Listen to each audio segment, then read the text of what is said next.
से आपको बधाई। और सर्किट हाउस में जिस तरह से आज समीक्षक बैठक पार्टी कार्यकर्ताओं के साथ आपने रूबरू हुए, तो किन किन बिंदुओं में आज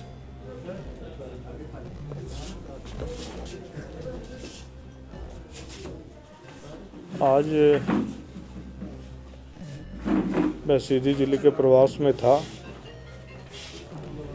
सीधी के विभिन्न स्थानों से कार्यकर्ता मुझसे भेंट करने के लिए आए। उन सभी कार्यकर्ताओं से मैंने चर्चा करके भविष्य में मुख्य रूप से 3 कार्यक्रमों को अपने हाथ में लेने का आह्वान किया है।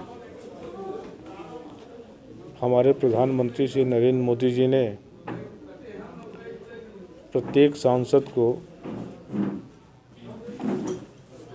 2 कार्यक्रम प्रमुख रूप से करने का आग्रह किया है।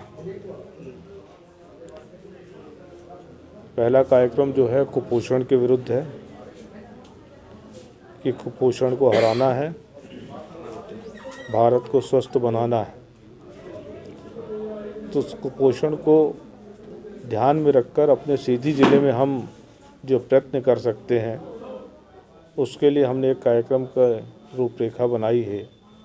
उसी रूपरेखा के संदर्भ में यहाँ पर चर्चा की है और हमारी बहन सरस्वती बहलिया जी और मनीला सिंह जी, इनको प्रमुख रूप से आग्रह किया है कि इस कार्यक्रम की वो पायलट बने, अगुवाई करें और प्रधानमंत्री जी का जो आह्वान है, आग्रह है, उसको मूर्त रूप देने में हम लोगों को सहयोग करें।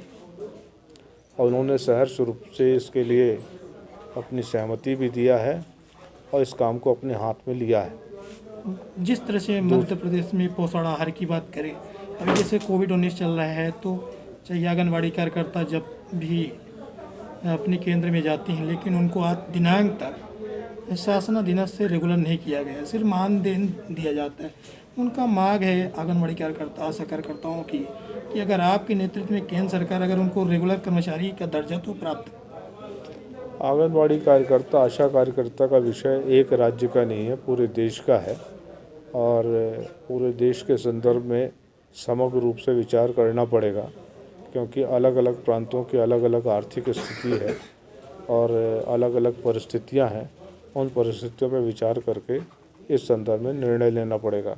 मैं समझता हूं कि सरकार संवेदनशील, पूरे देश के संदर्भ में समग्र रूप से विचार करना पड़ेगा, क्योंकि अलग अलग प्रांतों की अलग अलग आर्थिक स्थिति है और अलग अलग परिस्थितियां हैं।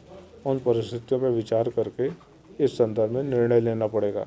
मैं समझता हूं कि सरकार संवेदनशील है। इस संदर्भ में निश्चित रूप से कुछ न कुछ सरकार विचार कर रही होगी। जिस तरह से आपने अभी कि 2 कार्यक्रम पूरे प्रदेश में राज्यसभा सांसद की जो कार्यक्रम होने हैं, तो अगला सीधी में ऐसे कौन जगह चिन्हित करेंगे कि आपका बड़ा कार्यक्रम हो, सफल कार्यक्रम हो? लोग ये जो आपकी टीम जो बनी है, मनीला सिंह जी, सरस्वती बहलिया जी तो काफ़ी संघर्षशील जिला अध्यक्ष भी रह चुके हैं महिला विंग से, और आप नहीं, अब ये तो इनको रूपरेखा बताई है, समय के साथ रूपरेखा स्पष्ट होगी। अभी तो प्रारंभिक चर्चा हुई है इन लोगों के समक्ष।